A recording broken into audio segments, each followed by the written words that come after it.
क्या आप भी हमेशा थके थके रहते हैं, हेयर फॉल होता है, वेट गेन हो रहा है? ये आप सोच रहे हैं ये स्ट्रेस की वजह से होता है, ठीक हो जाएगा? नहीं, ये आपका स्ट्रेस नहीं है, ये आपका थायराइड हो सकता है। आज का वीडियो डेडिकेटेड है हमारी सभी सिस्टर, मॉम एंड आंटीज़ के लिए, क्योंकि इंडिया में 10 में से 3 वुमन को थायराइड होता ही है, बट उनको नहीं पता होता है। तो आज हम जानेंगे पहले थायराइड क्या होता है। थायराइड हमारे गर्दन में एक ग्लैंड होती है, बिल्कुल बटरफ्लाई के जैसे, जिसको हम थायराइड ग्लैंड कहते हैं। ये थायराइड ग्लैंड 2 हार्मोन प्रोड्यूस करती है, एक है T3, दूसरा है T4। ये थायराइड ग्लैंड हमारे बॉडी के मेटाबॉलिज्म को कंट्रोल करता है, मतलब हमारी बॉडी कितने तेजी से काम करता है उसको कंट्रोल करता है। एनर्जी, वेट, हार्ट बीट और हमारा मूड, ये सारे डिपेंड होते हैं हमारा थायराइड ग्लैंड पर। थायराइड ग्लैंड बहुत छोटी सी ग्लैंड है, बट इसका काम बहुत बड़ा है।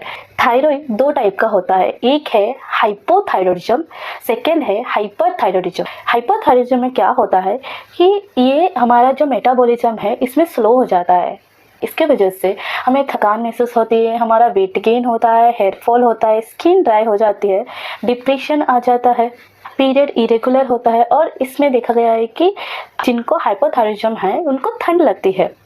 सेकंड है हाइपरथायरॉयडिज्म, इसमें अचानकली हमारी वेट कम होने लगता है, हमारा हाथ कांपने लगता है, हार्ट बीट तेज हो जाता है, पसीना ज़्यादा आता है और इसमें एंजाइटी फील होने लगता है। चेक करने का मेथड बिल्कुल सिंपल है। एक ब्लड टेस्ट में आपका थायराइड चेक हो जाता है, जिसका नाम है TSH, thyroid stimulating hormone. TSH का नॉर्मल रेंज 0.4 to 4 तक होता है। अगर ये 0.4 से कम है तो हाइपोथायरॉयडिज्म एंड ये 4 से ज़्यादा है तो हाइपरथायरॉयडिज्म।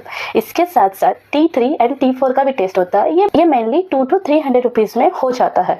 तो साल में एक बार थायराइड टेस्ट जरूर करवाइए। अब बात करते हैं ट्रीटमेंट के बारे में। हाइपोथायरॉयडिज्म में लेवोथायरॉक्सिन रोज सुबह खाली पेट एंड हाइपोथायरॉयडिज्म के लिए एंटीथायराइड मेडिसिन। सबसे इम्पोर्टेंट बात, थायराइड मेडिसिन लेने के बाद एटलीस्ट 30 to 45 मिनट तक कुछ मत खाओ और कैल्शियम एंड आयरन के सप्लीमेंट से दूर रहो, क्योंकि ये थायराइड की मेडिसिन का एब्जॉर्प्शन कम कर देता है। अब जानते हैं कि सबसे ज़्यादा थायराइड का प्रॉब्लम ह्यूमन में क्यों होती है। क्योंकि ना सबसे ज़्यादा हार्मोन इम्बैलेंस हमारे ही बॉडी में होता है, जैसे कि प्यूबर्टी आना, प्रेगनेंसी, मेनोपॉज, इस तीनों में हार्मोन चेंज होता है। जब ये हार्मोन चेंज होता है तो ये हमारा थायराइड ग्लैंड को डायरेक्टली अफेक्ट होता है। प्रेगनेंसी में थायराइड चेक करना मोस्ट इम्पॉर्टेंट है, क्योंकि अनकंट्रोल थायराइड बेबी के लिए हार्मफुल हो सकता है। अगर आपके फैमिली मेम्बर में ये सिम्टम्स है, जैसे कि थकान, हेयर फॉल, स्किन ड्राई होना, इरेगुलर पीरियड्स, तो आप TSH टेस्ट करवाओ। सिर्फ एक ब्लड टेस्ट सही डायग्नोसिस हो सकता है। ये वीडियो